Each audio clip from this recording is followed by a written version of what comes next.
За 10-ти пореден път в смолянското село Триград се проведе фестивал на орфеическите мистерии. Таинствените ритуали бяха посветени хиляди хора от страната и света. Всички станаха свидетели на първата по рода си възстановка на легендата за Орфей и Евридика.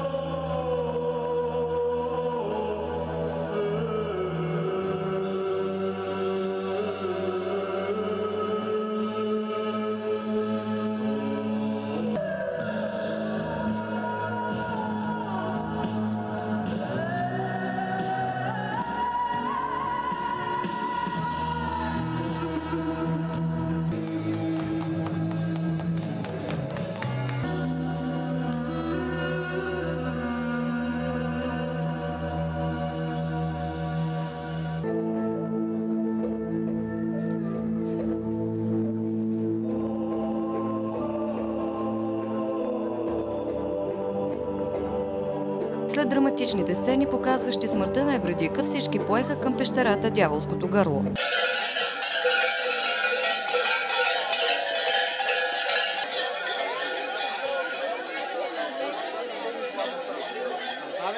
Откъде идвате? От Силистра.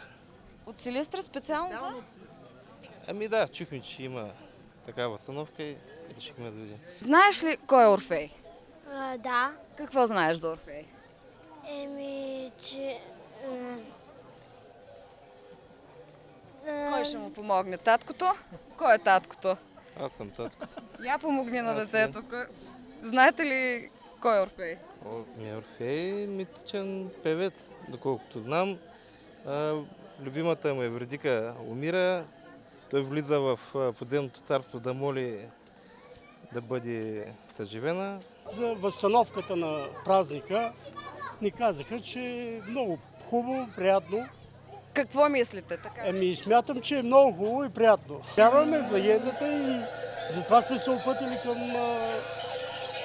самата пещера, да видим и там как ще. Прави ни впечатление, че хората, които я посещават, доста се интересуват за легендите, искат да се обогатят духовно. Самата тема с дявола, като дяволско гърло, тя е интересна, мистична, но много голям интерес има към легендата за Орфей и Евридика, именно за това пресъздаваме именно нея. Се надявате да идват повече туристи? Туристи имаме доста. Отлив не може да се каже, че има от пещерата тази година, въпреки кризата. Хората вървят, желаят да гледат. Но надяваме се също така да дойдат и повече посетители. Идеята е хората да станат свидетели на легенда от преди повече от 3000 години, която се смята, че се е случила именно тук в Триград, пещера Дяволско гърло. След километри преход последва влизането на митичните герои в недрата на пещерата.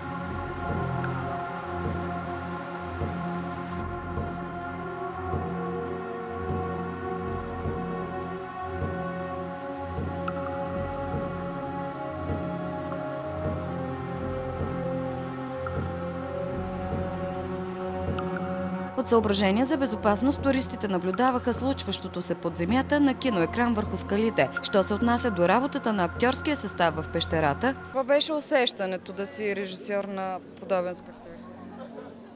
Прекрасно е, особено вчера, когато снимахме вътре в пещерата. Дяволското гърло беше страшно интересно. Най-трудното? По време на репетиции? Най-трудното беше вчера в пещерата, защото необичайно място, хлъзгав терен и така. Това беше най-трудното, но мисля, че стана много интересно вътре. Ти самата повярва ли, докато репетирахте в пещерата, че тази легенда се е случила в Дяволското гърло? Не съм си задавала този въпрос никога, а и не знам.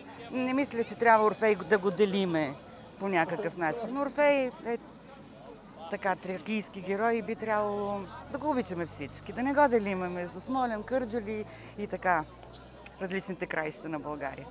Трудът на актьорите, както и грандиозното огняно шоу на митичните чудовища, завличащи Евридика в царството на Хадес, бяха посрещнати от публиката с бурни аплодисменти.